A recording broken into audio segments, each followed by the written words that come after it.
I'm Roberta Glass, and you're listening to my True Crime Report.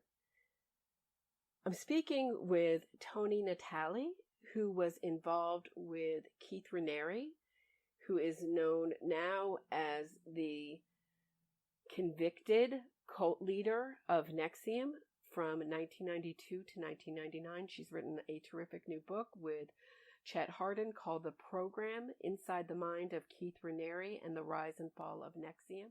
Welcome, Toni Natalie. Thank you, Roberta. I am so excited to be doing your podcast. I absolutely love it. I'm so excited that you agreed to it.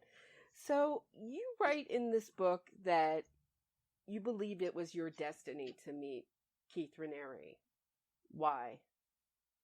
Well, he kept showing up in my life repeatedly over and over again. So I do believe that we can fight as much as we want our future, but I think some of it is predetermined. And there's things that through our life we have to get through and we have to do. And my introduction to Keith and the fact that it continued. I mean, the relationship ended, but the onslaught of him being more in my life, even after we were apart than when we were together, didn't end until he was arrested. And each time that I would try to, and I go into this in my book, where I try to rebuild my life, he would come back and they would take another whack at me. And I finally got to the point where I said, okay, so I guess this is my dharma. Let's just suck it up and get it done. Yeah, we were just talking and you were saying, I think I introduced you as the NXIVM survivor, and you just said, I was never involved in NXIVM, but you were really involved with Consumer Byline, which has a history many people don't know about. What was Consumer Byline? Consumer Byline was a membership buying group, and that's where I met Keith. And, one of the things that I want people to keep in mind as they're going through the process of trying to understand, how does a woman get to the point where they lie on a table and get branded? Because in all reality, what's happened with this story is it's gone from the beginnings to just, it's the branding and how did he get there? So there's so much more. Consumers Byline was a membership-based organization. And when I met Keith in 1991, there wasn't the internet. So you didn't have a computer in the palm of your hand like we do today with our iPhones or our phones. And somebody says, I'm the smartest man in the world. I have a 240 IQ. You Google it and you go, yeah, right. Okay. Back then you looked in people's eyes and at least for me, why would you lie? What's the reason for the lie? And he did as he continued to do right up into the end. He surrounded himself with some very credible people with amazing credentials, and they presented him and edified him in a way that seemed so believable that you didn't think twice about it. He was, young and very unassuming and looked like little Lord Folklore. I say it wrong. Chad always laughs at me. He had like a little page boy haircut and bouncing his step with rosy cheeks. And he was going to change the world with this membership-based organization that was really great. It was like Sam's Club, BJ's, Costco type of thing. Uh-huh. Before that was really there. And it did save people a tremendous amount of money on their goods and services. The only problem with the company was Keith and his need from the multi-level marketing side of it to manipulate that aspect of it. So you just said something really interesting, which is that the incredible people around him became part of his props that he used to kind of draw people in. What were some of his other techniques or props? Well, Keith considered himself an NLP master, neuro-linguistic programming. And, I'm going to kind of jump back and forth in history. So we're going to go back into the 90s where he claimed to be an NLP master. When you first met Keith, he would give you a particular test, very similar now to what I see have seen from ESP programs or worksheets. And he would kind of try to figure out where your cracks are, where your weaknesses are, where your strengths are. And NLP back then, Neuro-Linguistic Program, was something he used within Consumers Byline. There was a practitioner that was there, and I talk about her in the book, who was kind of maybe like the first version of Nancy. Uh-huh. And like anything, I mean, first of all, in my opinion, he doesn't have an original bone in his body. Just he's created, or anything he's created has really been stolen by somebody else that he just repackages and puts a spin on it and calls it his own. So Consumers Byline was a membership-based organization. It was originally sold through a company in Texas called Purchase Power, and it was for corporations. And what he did was he turned around and he spun it into something for individuals, which was great, and it worked, except for the fact that Keith got in the way. And the people, props, as you so well put, around him, some of them are the same people that were around him, with him right up until the end. Yeah, that's a very interesting part of your book is the community. So before we go into that, can we talk a little bit, how did you meet Keith Raniere? I go into the details of how I met him in the program, but I met my ex-husband introduced me to Keith. Mm-hmm. He was enthralled with multi-level marketing, something that I wasn't interested in. We had got involved in a company once and thought it was great until you called one day and the phone rang and there was no one on the other end. And I said to him, yeah, no, I don't want to have anything to do with this. And he said, but Toni, he's a 240 IQ, smartest man in the world. And he wants to change the world. That's like right up your alley. Okay, right, because I've always been interested in doing something that makes a difference when you're gone. We went and met him, and he seemed very unassuming. And we had our first conversation, and how was it?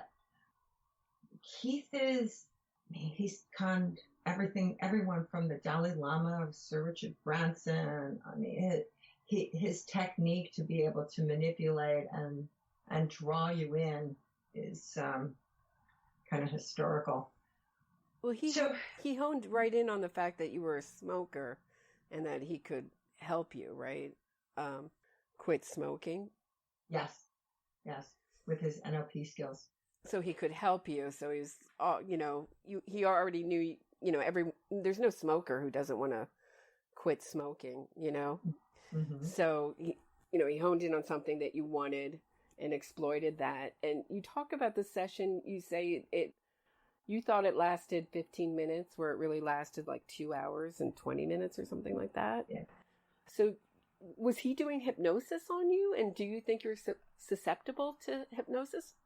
Yes. So, it's been said that 5% of the population is highly susceptible to hypnotic induction. I would like to raise my hand because I'm clearly probably at the top end of that 5%. And Keith, easily, one of the things that Nancy talked about when she speaks about NLP is that the first factor in getting someone to a point where you're able to induce them into a semi-conscious or conscious subconscious state is they have to trust you. So the first step is building that trust. Well, by that point, we had trust in Keith. We had some concerns about the company, which is why we went to Clifton Park to meet him and meet everyone else. And when he called me in and said, I can help you, I go through the process in the program and explain how it was done. And I did only think 15 minutes passed. And I still, till today, don't know what went on during that process. I recall him asking me what makes me comfortable and what makes me nervous. And we went through that discussion. And then he said to me, the last thing I remember is, so when you feel a need to smoke, just press on these trigger points on my hand, and you won't want to have a cigarette any longer. And if he did anything for me, I never smoked again. And even back then, so even back then, he had kind of a community of women behind him. Who were those women? The women that were there originally, that are still there today, so it would make sense for the readers or the listeners, is Karen Unterreiner, who was with him early on in the RPI days, and Pamela Kafritz, who passed away in 2015, and I thought was my best friend while I was there. Yeah. And Kristen Keith, who left in 2014. Who else? Those are the people that were there then. And, you know, Karen was, when they would do the presentation of Consumers Byline, bringing you in that hook, it would be Keith, the top problem solver, Karen Unterreiner. She was an actuary with a major firm at the time. There was his dad, who was one of the top ad salesmen in New York. There was Pamela Kafritz, where they would claim that her family funded the company, and they were DC socialites, very wealthy family. So when you looked at it on a whole, it was pretty impressive. It was pretty impressive. Yeah, and the way you describe it is that these are kind of great. You had a community of kind of interesting women in addition to Keith. But just jumping backwards, you talk about your dyslexia and your high school teacher, Mr. Harris, who told you that you're lucky, you work hard, and you're pretty, and that kind of being kind of a defining statement in your character development or in your idea of yourself. Do you think, what kind of effect did that have in the dynamic with your relationship with Keith? I think it had a huge impact. I mean, what Keith does is he looks for that hole that you have, you know, where are your insecurities, or even where are your strengths. And then when he's done with you, he convinces you that they're his. But it was definitely a pivotal point, because in explaining to him in those hours of conversations about this insecurity of mine, that, you know, leaving high school 2 weeks into 10th grade, that academically I felt, you're talking to a man with a 240 IQ, and it was something that was brought up all the time. You know, he reveled in all of his degrees, and then there I am with my 2 weeks into 10th grade, and it was intimidating. But what he did was he would build you so that he could use that against you.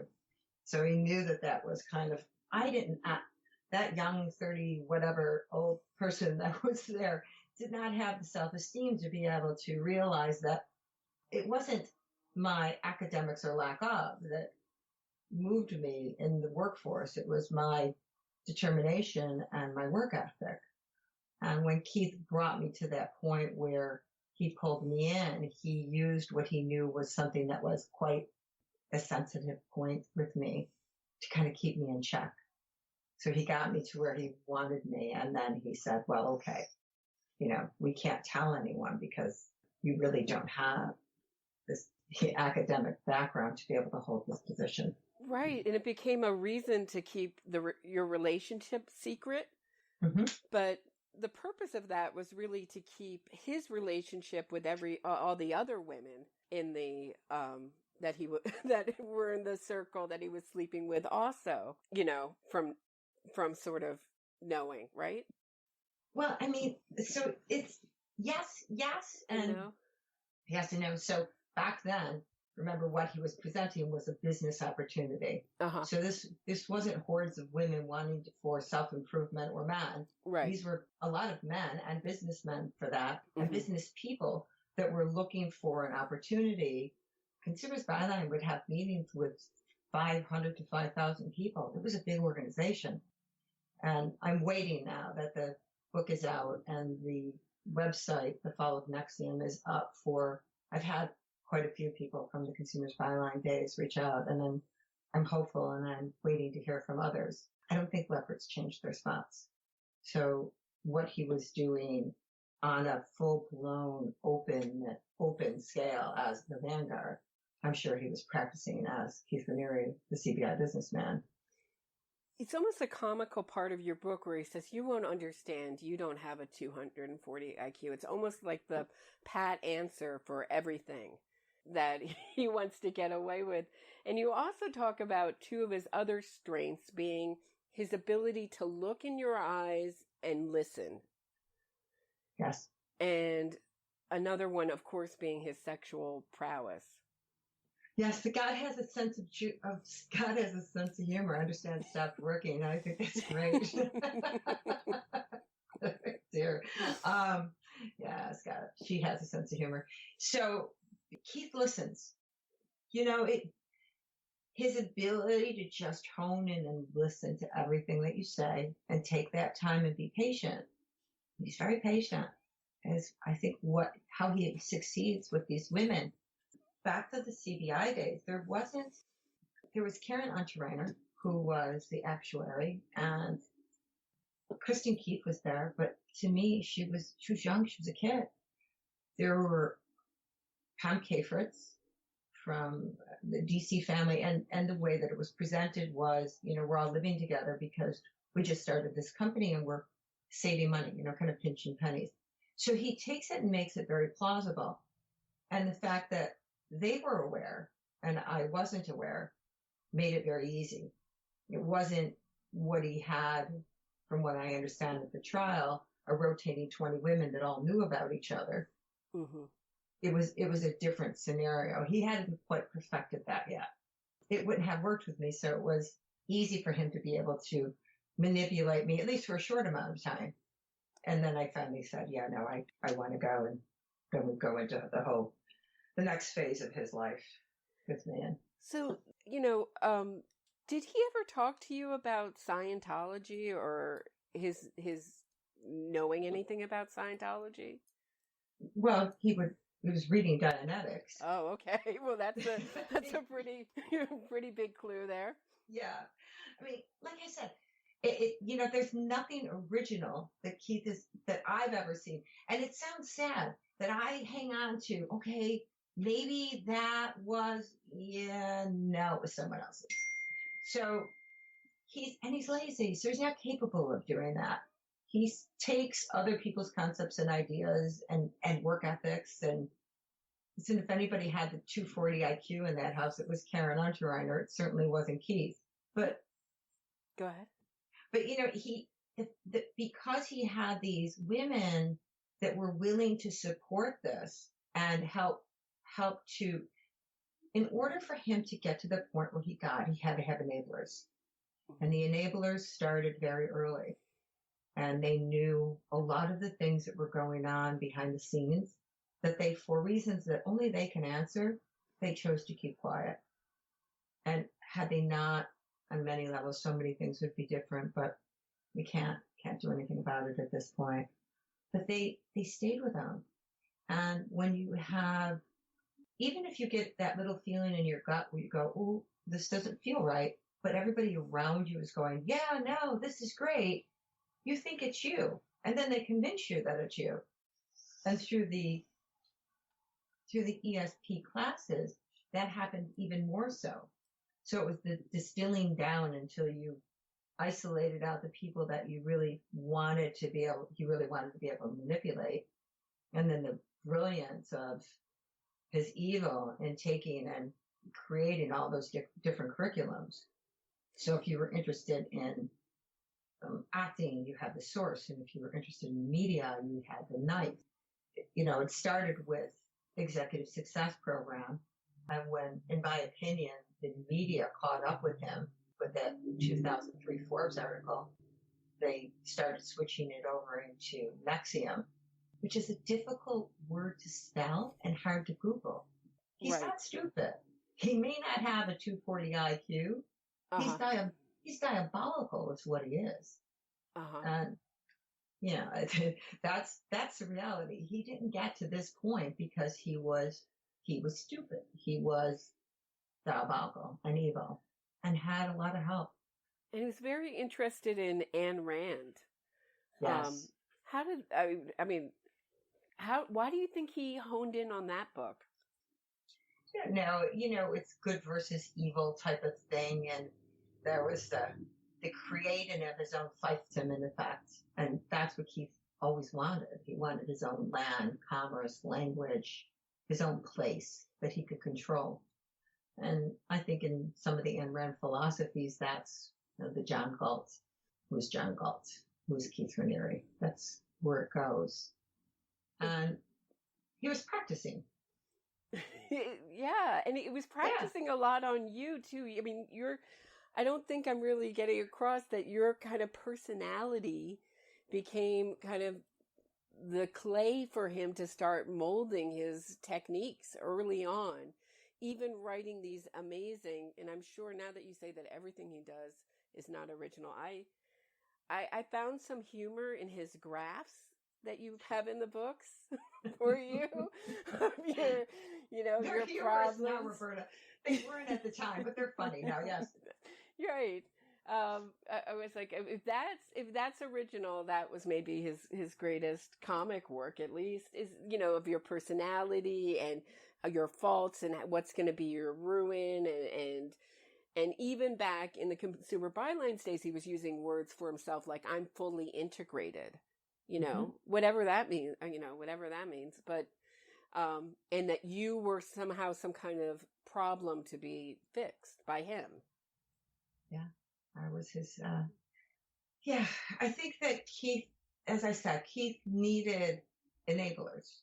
And I enabled him at points. I mean, when Consumers Byline closed, was shut down, and to the degree and the legalities that were going on that I wasn't fully aware of until after I left, I did help enable him and hide him from the world under the guise that, he was being persecuted for something that he didn't do, because that's what he does. Keith plays the ultimate victim. And he always wanted to create something bigger, something where he was more idolicized after Consumers Byline. The rush that he would get when he would walk onto a stage with 5,000 people chanting his name, he certainly was not getting from a health food store. That's what we were doing. Yeah, that brings me to Nancy Salzman.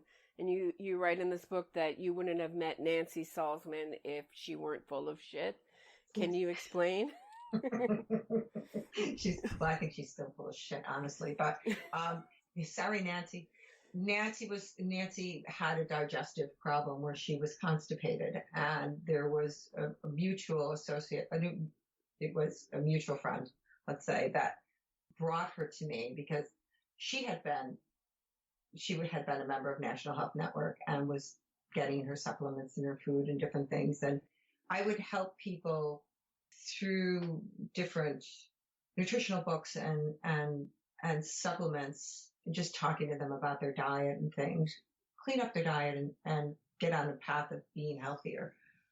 This was all structured because of things that I had gone through with my own child and helping him to go from a very foggy state to my son's brilliant. Not because he's my son. I'm just saying my son is just brilliant. It's true. It is. So mother is right to do these things, but he truly is brilliant. And when Nancy came, she had digestive issues. She was constipated. She had all these things going on. And it was that meeting where she said, what can I do to help you? So I explained in more detail in the program what our conversation was like. And Nancy had a great reputation. I mean, understand, she was NLP master, number 2 NLP master in the world is what she claimed. And she was well known in the community. And because of Keith's interest in NLP, we were all aware of who she was. And that meeting with her and her conversation about, I can help you with that. I can help you with him, turned into, he flipped it on her. He used her own skill set against her because he was that much better than she was. Yeah. Why do you think he picked, he was a pretty open misogynist, Keith Raniere. Why did you think he picked a woman to collaborate with? I think he became open in his misogyny later on. He wasn't then.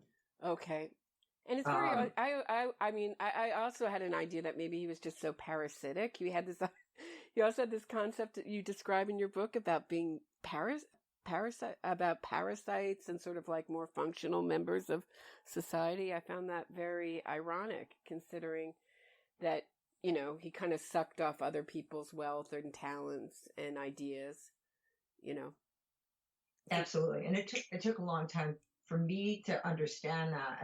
And as over the last 20 years or so, as waves of people would leave and they would tell me what attracted them to Keith, they were really describing themselves. And I finally realized that it was what they brought to the table that drew him into them. And it was what he would kind of regurgitate back, was what he could give them. They already had it in them. He was just trying to take ownership of it, and that without him, they wouldn't succeed. And, you know, he's a dream stealer. He would steal their dreams and convince them that without him, their dreams would never come true. And your sort of day-to-day relationship with him was very dark. At what point? I mean, you describe when you denied him sex, him raping you, argument about I remember washing his sweater, that just, you know, just kind of like madness, like rage, you know, just intense rage. So much so that you went to Nancy Salzman and you were saying, and you were describing to someone you thought Nancy Salzman didn't know yet, as a, you know, sort of like this, or did she know him a little bit at that time as a sociopath? Right. And you were, because you liked Nancy and you were asking sort of for, you know, kind of like for professional opinion. Right. And little did you know that Keith Raniere was working, you know, through, I guess, Nancy, like, you know, kind of like had Nancy's ear at that point, you know, and was turning it. So that's kind of like the gaslighting sort of continued on, like, right? So, right. Oh, go ahead. No. I don't know if there's a question in that, but my question is, why do you think Nancy Salzman was such a good match for Keith Raniere? Is she a sociopath? Yeah. Oh gosh. Yes, I believe so. So my mom used to say that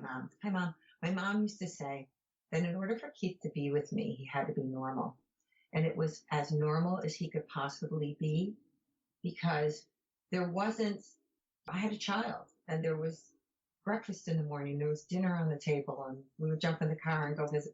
My mom was my best friend, and we would jump in the car and go visit her for dinner. I'd call and ask what she was having. And when you look through the book at the photos and such, for several years, there was a pretty traditional relationship that went on. And I think he did the best he could to keep himself in check, at least externally. And then he met Nancy, and I think he saw his out. So she allowed him because she checked all the boxes. You know, she was a professional, and she presented herself well, and she had an NLP background, and she had an incredible dossier of people that she worked with. And that was what he wanted, because I wanted to help children with ADD, ADHD and sell vitamins. There was, of course, a multi-level marketing aspect to the National Health Network called Innovative Network Corporation, because everything had to be NLP and MLM with Keith. So I eventually acquiesced and said, yeah, okay, fine. They don't have to, but they can. And when he left, I was kind of relieved, because I thought I could get rid of that side of it. But as you'll see, that wasn't a possibility either.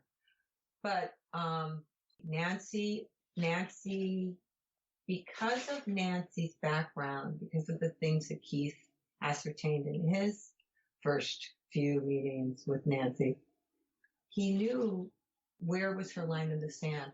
I think we all have a moral compass. So where is that moral compass for each and every one of us? And he would find people to see how far he could push. And when he found Nancy, he found someone that I think Nancy really did believe that she was doing good things in the beginning. I do. And that she believed that he was the ultimate teacher for her and could help her realize what what she had always wanted, which was to make things easier from a communication standpoint for people, or better. I mean, her original program classes that I took from her were amazing. She was incredible. And I think that Nancy felt that Keith could bring her to that next level. She had huge clients, Cabrini Nursing Home, American Express, Con Edison. She was teaching communications and helping people from very stressful jobs, how to deal with them.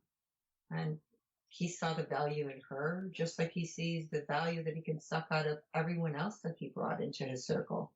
I think the difference was once Nancy came and I refused to stay, he changed in the way he presented himself. He was no longer going to be the boyfriend of someone or attached to someone in a way where the world saw it. He was going to be the vanguard. And if you wanted to be with him, then you had to understand that skin was just skin. And what's the difference between the skin on a penis and the skin on an elbow? Because it doesn't matter. And if you have a problem with him being with other women, then it's your issue, not his issue. And the women that were with him, I don't think anyone came into it knowing that, but in pretty short order, within months, if not weeks, they were well aware. And then they were surrounded by other women that just helped perpetuate that. Right. And it was very set up so that any kind of problem that you had, it was a deficit with with Keith or with Nancy, it was a problem with you, and he put that in the beginning, in the beginning of what became ESP classes, that I will not be a victim. Is that you? That was very much true for me, because the level of gaslighting that was going on when we broke up was unbelievable. I mean, I had the police at my house over almost 50 times, to the point where the officer that was in the area came to my home, and he got angry and he went over to Free Flintlock and he said, "If you don't leave this girl alone, I'm going to find a way to have you arrested." And they tried to file a report against him, because they would break into my home and they would open the cupboards, or they would unmake the beds, or they would open all the closets, or open my windows and flip pictures over. It was a way to let me know that I wasn't going to get away. There was no getting away from Keith. Yeah. And then... Oh, I'm sorry. You call it Keith's kamikaze girls in the book, or women in the book. And you also compare them to the Manson women, who also did the creepy crawly, they would break into people's homes and move things around. I don't know if you were referring to that, or you were referring to their very kind of dark, mission-like obedience to Keith, in the same way that the Manson girls were obedient to Manson. I just found it, very, very interesting parallel there. That it was never really like Keith Raniere doing these creepy things himself. It was always his female minions. Keith never has. It's how he does. This is how he's gotten away with it. Nothing's ever in his name. He never really directly does anything. He has other people do it for him. And the person that I had forgot to mention earlier was Barbara Jeske, who was the person that we caught stealing my mail. And what we found out was, so as my phones were being shut off repeatedly and my credit cards were being canceled, and they called for my son's school, and they said, "Oh, you're taking Michael out of school," because at this point I just sent him for what I thought was a short time to go be with his dad while I worked things out.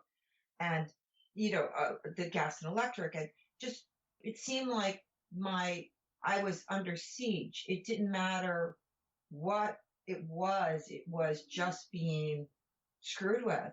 And my neighbor said to me one day, "Toni, is it okay that the girl with the long hair comes and picks up your mail every day?" And I said, "What do you mean, the girl with the long hair?" She said, "The girl with the long blonde hair. She comes by every day and she gets your mail." And she knew that Keith and I had been living together, and she knew that Keith had left. So she wasn't quite sure what was going on, but she could also see that I was, pretty emotionally distraught, to say the least. And my mom and I set a camera up in the spare bedroom and we videotaped her. And we found that what they were doing was she would come by and she would pick up the mail and she would put the mail from the day before. And they would open up the mail. They'd get all my information and then they'd call the credit card companies and the phone companies. And it's gaslighting. Break into the house, open up dressers, drawers, steal clothes. Just, it went on and on and on for months, standing in front of my restaurant. It was a relentless assault, and there was no one that you could turn to and say, is this okay? How do you stop? How do you make this stop? Right. And it wasn't just, and Keith was also writing you letters telling you that your life was going to be terrible because you left him. Yes. And he had the other women write you as well. Yes. All of them. Kristen, Pam, Barbara Jeske, Nancy. What did that feel like? Horrible. These were the people that you thought were your friends, and they become like your family. Mm-hmm. And all of a sudden they turn on you in such a vicious way that it's hard for you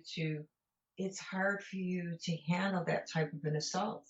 And, thankfully today we have things that Keith never counted on, like being able to communicate like you and I are, and in the internet where we can support each other. And the favorite line with reporters now to me is, what's it like not to be crazy, Toni?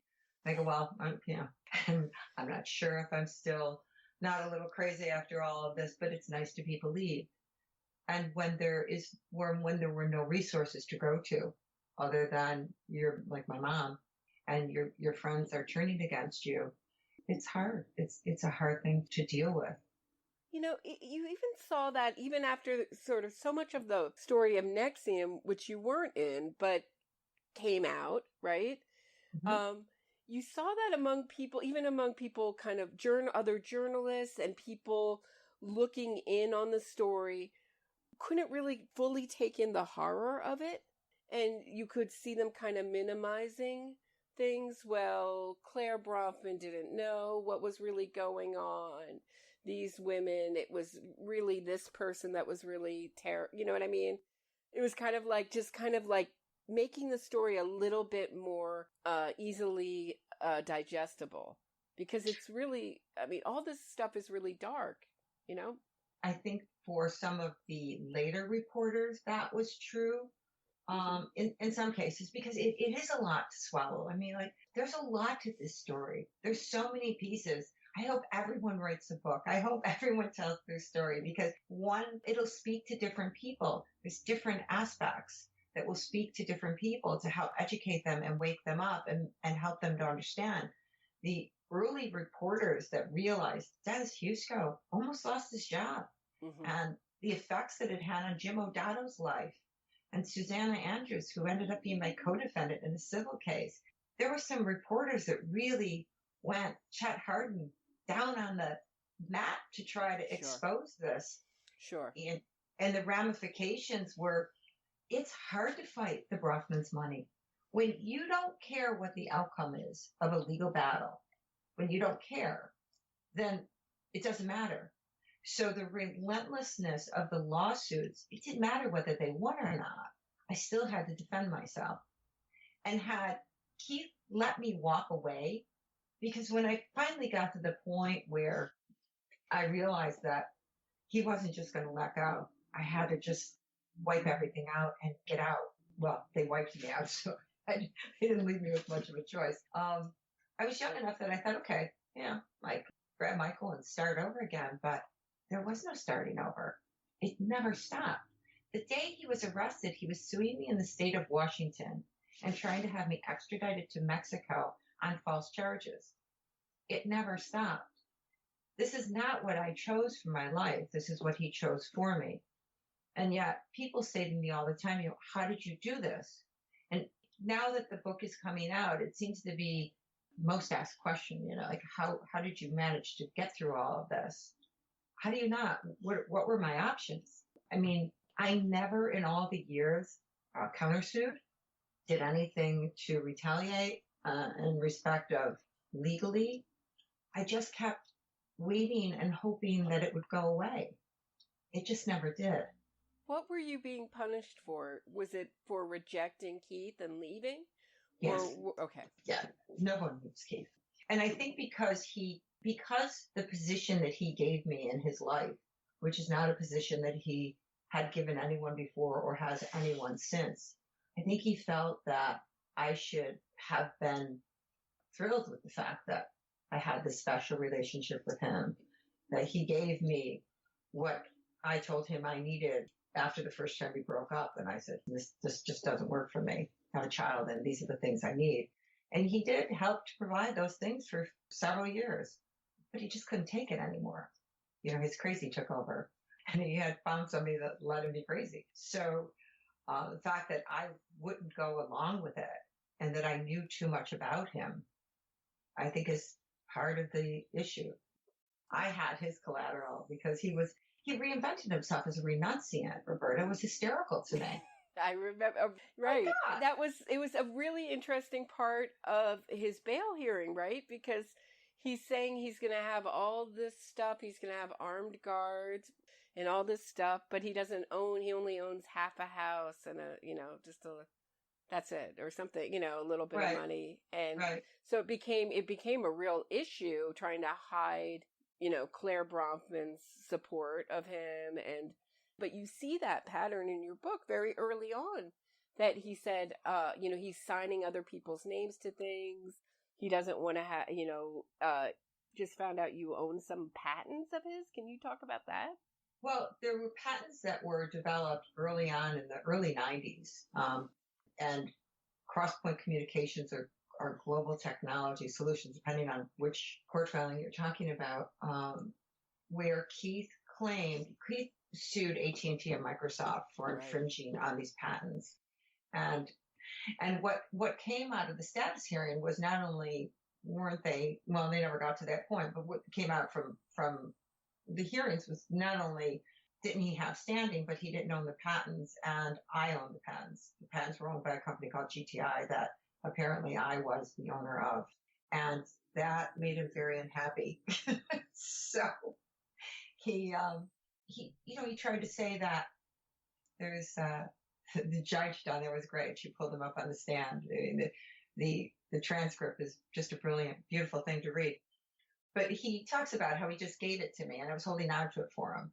And his fourth or fifth attorney, which was one of their regular attorneys, Bob Crockett, who showed up on the scene at the very end, said, of course, we would call Miss Natalie in, and she would, present to the courts that this was just something that she was holding for Mr. Raniere. Like I was his old girlfriend, and we were still on good terms, and he was going to give me a buzz, and I was just going to turn everything over to him. Where he claims he didn't know where I was, where in the meantime he's trying to file criminal charges and civil charges against me. Yeah, that's a real Keith Raniere pattern, right? Yeah. Yeah. I'm in Mexico, I'm using encrypted devices, but I'm just here to sort of expand my practice, not escaping the law. Right. Yeah. And with the patent case, what happened was that, as always, as it happened quite a bit, the judge in the case in Washington, D.C. did not believe when my attorneys sent them a motion explaining, look, this is not what it looks like. This is an old boyfriend who has this vendetta against this woman for decades, and here's all the proof, and laid all this proof out to this judge explaining, this should be dismissed. It's a frivolous suit. And she didn't believe them and sanctioned my law firm and then ordered me for a deposition. So I was deposed on March 12th, 2000. Here was he arrested, my dates, 17. Yeah. And he was supposed to be deposed. The good thing is if I get deposed, he has to be deposed. So his deposition was set for April 2nd. We couldn't get April Fool's Day because it was a Sunday. But he was arrested on the 26th. So because of his arrest, he wasn't able to come for the deposition. And even at that, his attorneys were fighting it. And they were saying, well, he's tied up. I was like, literally or figuratively, he is tied up.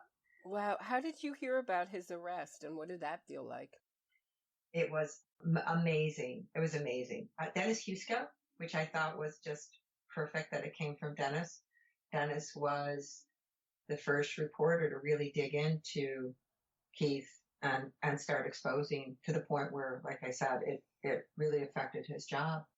They gave him a hard time. And he sent me a text. He said, they just picked up Raniere. I said, are you kidding? I wrote back, are you kidding me? He said, I would never kid with you about something like that, Toni. So yeah, Dennis told me. Wow. The universe, it works in mysterious ways. Full circle. Were you expecting, I mean, you talk about the Dalai Lama when Claire Bronfman and Sarah Bronfman got the Dalai Lama to publicly meet with Keith Raniere as the height of his life, pretty much, you know. Mm-hmm. What do you think the most devastating thing to NXIVM was? Can you pinpoint kind of a moment like that in the same way that the Dalai Lama meeting was sort of like a highlight? The branding. Mm-hmm. The branding. You can't, although a small part, not insignificant, but a small part of what went on in the reign of ESP, NXIVM, DOS, Jeunesse, all the rest of his companies, it was definitively the tipping point. You can't brand your initials in people's bodies. But it shows you from an escalation point where he was going. And my greatest fear was, the phrase that I would use with people was, I'm afraid we're going to have a Princess Diana moment, because it was so bad for them that they needed to change the narrative. And some of these girls were so indoctrinated in their belief in him that my fear was that one of the girls would take their lives. And that would change the narrative. Then it would become, these detractors and the media is causing all of this. And look what happened. Right. And Keith Raniere has some casualties. Gina Hutchinson, Kristen Snyder. Can you talk about what happened to them? I'd love to talk about what happened to them. I'd like to know.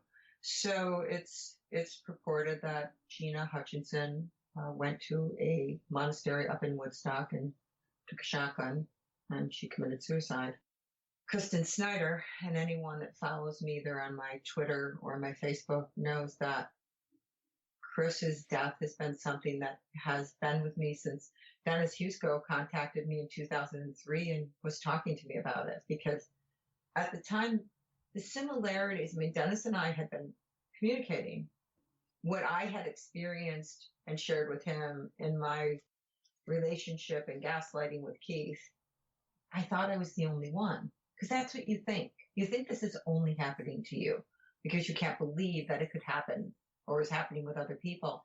And when he told me what happened with Chris, it became really the reason that I came out, not as public, but more supportive at that point, privately with more reporters and getting people information that I could, and working with Rick Ross, who's just an amazing human being and resource for anyone that needs help always.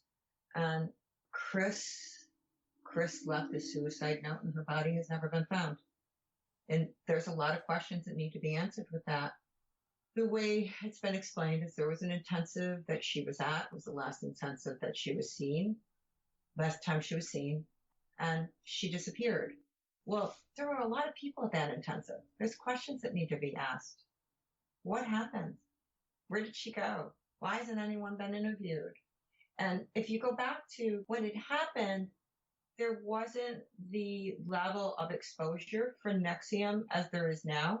It was ESP and then transitioning into NXIVM, went from ESP to NXIVM. And this was a missing girl in Alaska, where apparently missing people are more prevalent than they are anywhere else, because a lot of people go out there for adventures and disappear. But I just think there's so much more to that story. And I think more questions need to be asked of the people that were there, the people that went from Alaska to Albany, that were given favor by NXIVM, and why. Nancy knows more of what happened and what's been exposed. She did the first 5-day that went on. So there was a 5-day, and then they finished the rest of the intensive, and Nancy did the first 5-day. Chris was in Albany prior to that. And she was a lesbian who Keith was sleeping with. I don't think there's a woman sort of around Keith that he didn't, try to sleep with, it sounds like. I was very shocked to read about him sleeping with Nancy Salzman. I don't know if I had never read that or if it never registered or, it just kind of goes with the pattern that you can't reject me. You know what I mean? And for any reason, right? I mean, that's kind of how I saw it. Yes, I mean, Chris was gay. She had a partner. She was married. She was happy, balanced, in a great place. And then she met Keith. And Keith's need to conquer women and gay women, it's almost like a feather in his cap.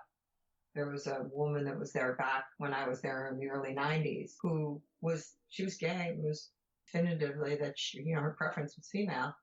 And she told me one day about how painful it was to have a sexual relationship with a man. I kind of looked at her and she said, well, when Keith and I went, she's gay. There was never a point in this woman's life that she, wasn't quite sure of her sexuality. And when she told me about how painful it was, I was so thrown. I said to him, I just moved there. I wasn't there more than maybe 3 or 4 months. I said to him, are you crazy? Like what? He said, wait. It was before I met you. She wasn't sure about her sexuality. She wanted to experiment. We're friends. What better way for her to experience this than with somebody that loves her and cares about her? It sounded so plausible, Roberta. Wow. It sounded so plausible because she was still there and she wasn't angry with him. She was friends with him. Mm-hmm. But I think now it was more, he convinced her that this was something that she needed for her spiritual growth, for her growing, for her, it was Keith. And there are questions whether Kristen Snyder was pregnant or not, too, correct? Yeah. There's been rumors that she had told people that she was pregnant. And, if any or all of that is true, you could see why it could push someone to the point where, their state of mind would not be good. And where is the responsibility? So you're basically performing psychotherapy, as Nancy called herself, a psychotherapist, therapy on people without a license. And you're digging deeply into people's minds, but you have no stops. There's no guidelines or protections in there. What happens when someone has a psychotic break? Because it's very well known that multiple psychotic breaks have happened in these intensives. That's why they call them intensives. And there was no one there to support it. Yet when Chris's partner, Heidi, said, what do I do? I have to leave with her. She was told by Esther Carlson, no, don't go. She's just looking for attention. Let her go. Where's the responsibility in people's actions when they're working with people in this type of an environment? You have long classes that are lasting 8, 10, 12 hours, little sleep and little food. Who's responsible? And I think you were telling me earlier that you had a therapist tell you how incredibly dangerous the kind of therapy they were doing. Just incredibly, maybe like a hatch. I think you were just describing it a little bit, but the kind of that you would have to undo that whole process. Right. Mm-hmm. So, yeah. So it was really having just like the danger of it. I don't know if people really understand that. I mean, I think there's a lot of things people don't understand about NXIVM. Or ESP, or the whole history of how it came to be and why it was. I hear people say, well, maybe these were kinky girls who enjoyed it, or, well, there's a lot of things that are cults, like atheists like to say, well, the Catholic Church is a cult.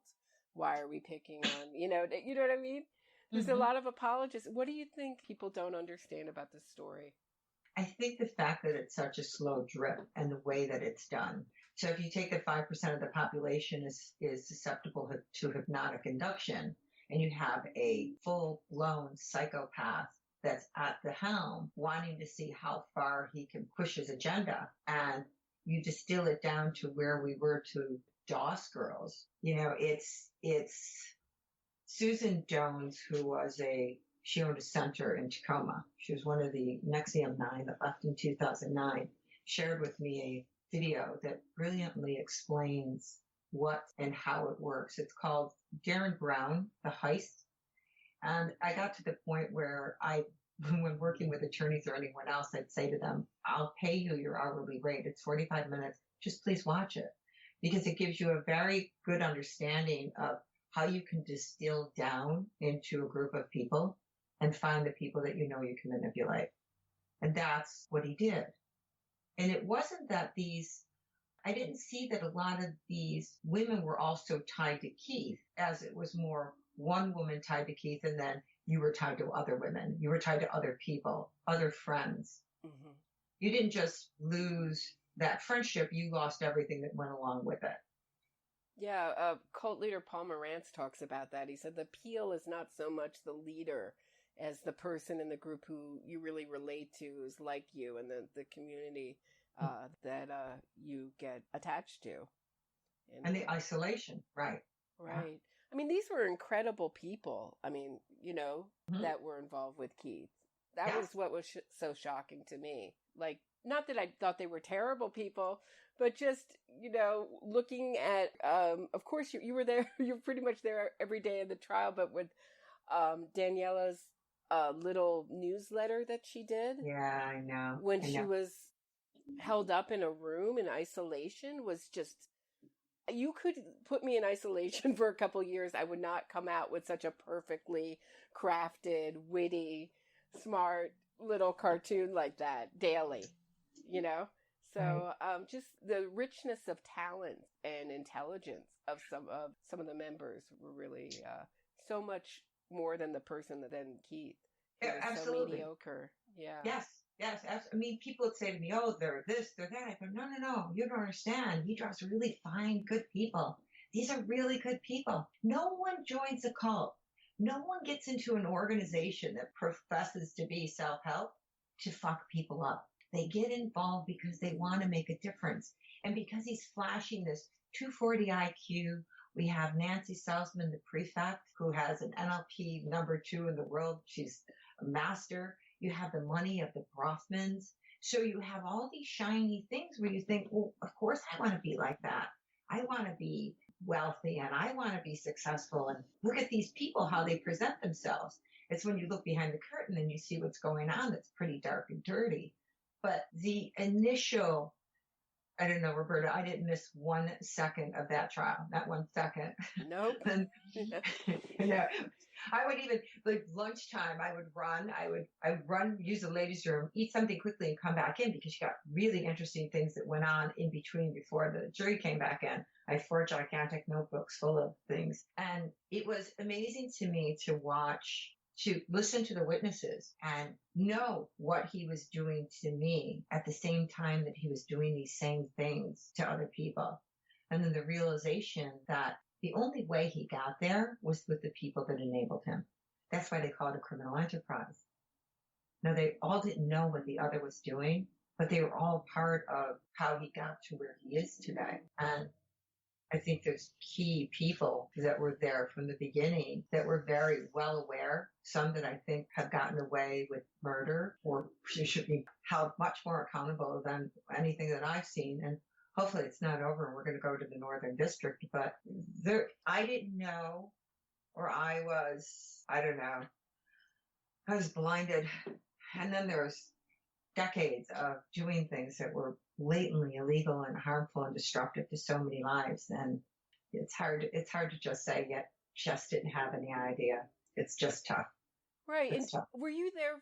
Of course you were there. I'm going to stop asking if you were there because I know you were there when they took plea deals and they had to read their statements. And I know you wrote in the book that you found Claire Bronfman's statement very hollow.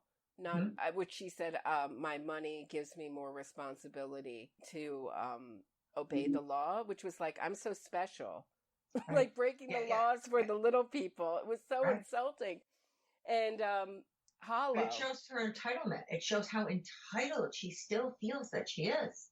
Yeah, you could really, really see absolutely no. She bought herself a deal and she was out of that. And she's someone I wonder about. I think is really, I look in her eyes and I just don't see any compassion or humanness.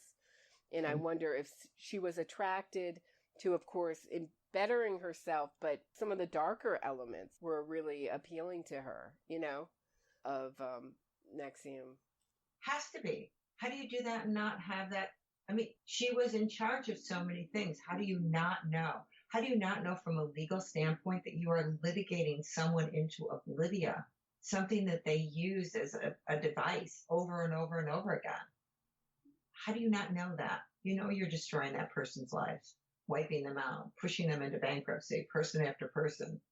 That was one of their weapon, which was why I was so excited to see the legal system work the way it was supposed to, because they've used the legal system as terrorism by litigation, their weapon of choice. It started with me and it continued. Yeah.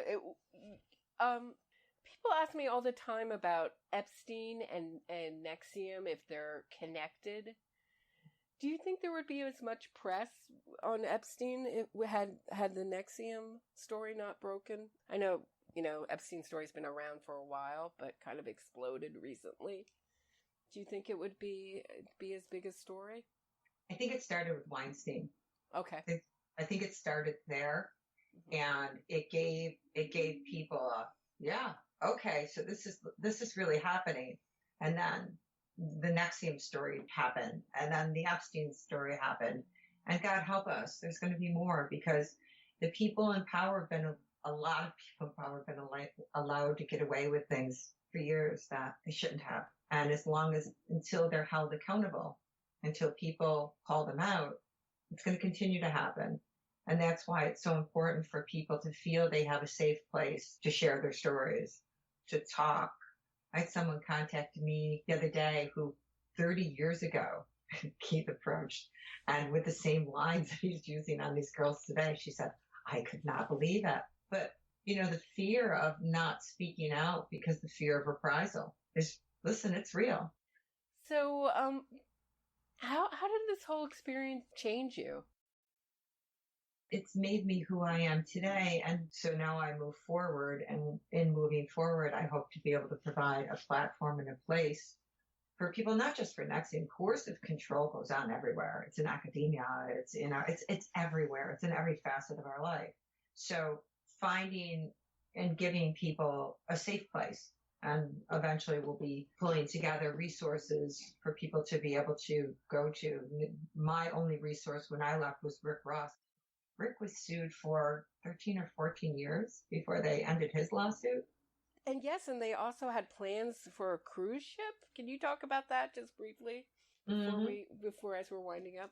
Yeah. So the way the story goes is that they had presented Rick with a woman that was an attorney who claimed that her daughter, who was Kristen Keith, was in a cult, and that they wanted to take him on a cruise and have him deprogram their daughter. And thank God it never happened, because Rick explained that he wouldn't be alone in the room with anyone, and the intervention did not happen. But, God only knows what would have happened at that point. They were pretty desperate to stop him from publishing things. It was a resource that still today is, in my opinion, for anyone looking for help. Rick Ross's site and his book is one of the best resources that you can find out there. Yan Yakovich. I mean, there's some really good, fine cult deprogrammers out there that can help people get through this.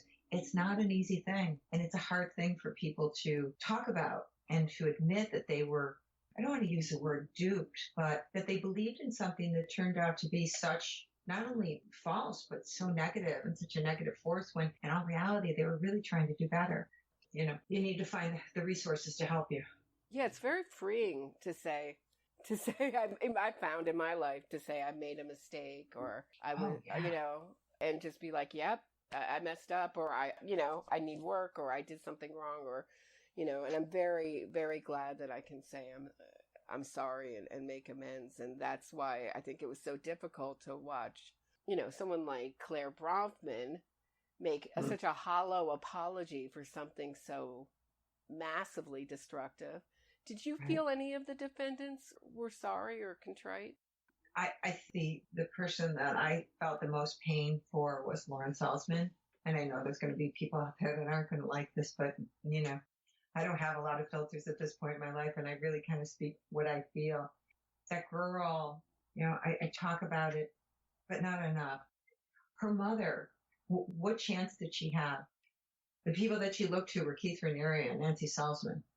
Those were her mentors or her teachers or the people that she turned to if she needed to ask a question about, doesn't feel right. Where was she going? She was just a kid when she met him. And her testimony was raw. And the fact that she came to that, I think anyone involved in an organization like this, whether it be a cult or an abusive relationship with a spouse or anything, has that moment, that aha moment where they wake up. And when Lauren had hers, her world came crumbling down because she realized that for all these years that she'd been protecting and believing in him, he wasn't anything he claimed to be. So I wasn't there for her elocution. It was done privately. And I think that if her elocution was anything like her testimony, putting her in a prison where she's already lost 20 years of her life, putting her in a prison, I know that's what's going to end up happening, but our judicial system is it's just so bad. We really don't have any place where we reform anyone. There are people like Keith that I believe need to be locked up and locked away forever. They're a danger to society. But then there's people that are just broken and need reform and need help and need rehabilitation. And we don't have a system in our country that allows for that. So... Agreed. Yeah, agreed. And it's hard to know because it's hard to know what's going to help different people too. Yes, it is difficult to know, but I think locking someone up in a cage that is so much in need of mental health is not necessarily the way to rehabilitate someone. How do they come out? Are they going to be better? Because isn't that what we want to do? We want to rehabilitate people. We don't have a platform for that. Yet I don't also think that someone like a Claire Brofman, and you earlier said that she bought her plea, and she bought her way out of it. I don't know. I think they did an amazing job. Like I said, I didn't miss a second of it, and I thought they were formidable and they were amazing. And what they did was what was really imperative and important, and that was cut the head off the snake. And Keith is the head of the snake, at least one of the heads. We need to get to Mexico, but for another podcast. Right. Yeah, Claire Brofman, who's just so entitled, and even in her elocution, 27 months, let's say that's what she ends up with. And I believe that part of the reason that this is taking so long is it may be that they're looking at how they can expand on that, because it was stated, I think the judge said, if I give you more than 27 months, then you can appeal. So... And she would appeal, right? Claire Brofman's going to appeal that if it's more than 27 months. Well, they're going to appeal everything. It's what they do because they have the money to do so. Yeah. Look what he's doing now with the first principle thing. But, 27, let's take the 27 months. 27 months to a Claire Brofman in a women's federal prison will be like 270 years. She's not going to bode well there. Mm-hmm. So... Yeah, that's what my mother said, she volunteers. She works with prisoners teaching a decision-making course. With them, she has different clients, and she said, oh no, Claire Brofman is exactly the kind of personality. She can buy some of it, but she also doesn't have a really good personality for a happy prison experience. No, well, not that prison could be a happy experience, but you know what I mean, a more enjoyable or whatever, dealable prison experience. Well, she recently would put in a motion she wanted to go get her GED, and then she asked if she could take some college classes. And the reality is the reason she wants to get her GED outside of the prison system is because if she does not have it when she gets in, she'll be mandated to take those classes. And she doesn't want to take those classes. Interesting. Yeah. We also saw people asking to go to church a lot. Allison Mack wanted to go to church, asking for special time to go to church. It was really, it just felt in the beginning they were working the system, to try to get as many privileges as possible on there. I think they are working the system. I think they are. But I think this judge is great, and I don't think he's not buying it. I agree. He's the no-nonsense judge, right? No. He was great. Really amazing, right? Do you think there could have been a better judge for that trial? It's my first and hopefully only trial that I have to sit through that many hours. I did go to the hearings with the magistrate. So yes, I think our judge was amazing because I've seen other judges that, thank God, were not our judge. I think he helped the courtroom. He made his position very clear from day one that this was not going to be a circus. And, it was his courtroom. Agnifilo said something to him, and his response back was something like, I'm the only God in this courtroom, counselor, so I make the decisions. He made it very clear from the beginning what his stance was and that he was going to keep things in control. I thought it was great that he semi-sequestered the jury, that their names, unless they choose to speak to someone, aren't out there. But watching them every day. Yeah, you go one by one in the book. Yeah, they were amazing. I was surprised for myself, the emotional aspects that I went through at the trial. It was just, for me, it was just amazing that so many people enabled him for so many years and it got this far. And why I can't say no one stopped him, because I know I was trying like hell, and there were other people out there yelling and screaming and going, hey, this is a really bad guy here. But it's kind of proof what kind of power money can buy you. So for you, it was the ultimate validation of your own experience in some way, and just very satisfying to see him to have to answer to some of his behavior and actions. Yes. The next time I see you, you will be dead or in jail comment. I had so much fun with it every day, because he would come through that door and I sat in the same spot every day, and I'd be like, hey, yeah, I'm here. How are you? How was that shakedown you had this morning before you came in? Yeah, and his whole, how would you describe, I know we were supposed to be wrapping up, but how would you describe his sort of demeanor? It was kind of like, I'm here to take notes. He would do all those Post-it notes, write furious Post-it notes to try to kind of maintain control. Like, I'm running my own defense and stuff. But you didn't see any emotion on his face, or I didn't see much stress from him. He's not capable of those feelings. Mm-hmm. So you're looking for an emotion from someone that's not capable of having emotions. Wow. And, I think that I wrapped that pretty well. He mirrors what's in front of him. So like when he was with me, I'm nurturing, I like family, I'm a homebody, that type of thing. I'm a hard worker. So he mimics that. And then when he was with Nancy was the NLP and the executive coach and the guru type of personality. So, which is more online, on par with how he perceives himself to be. So he mirrors that. He just mimics what's in front of him, and he tried to play the role the best he could in that courtroom, but that jury didn't buy it. Wow. So Toni, your book comes out on the 24th, September 24th. You have a podcast, The Fall of NXIVM. Where else can people find you?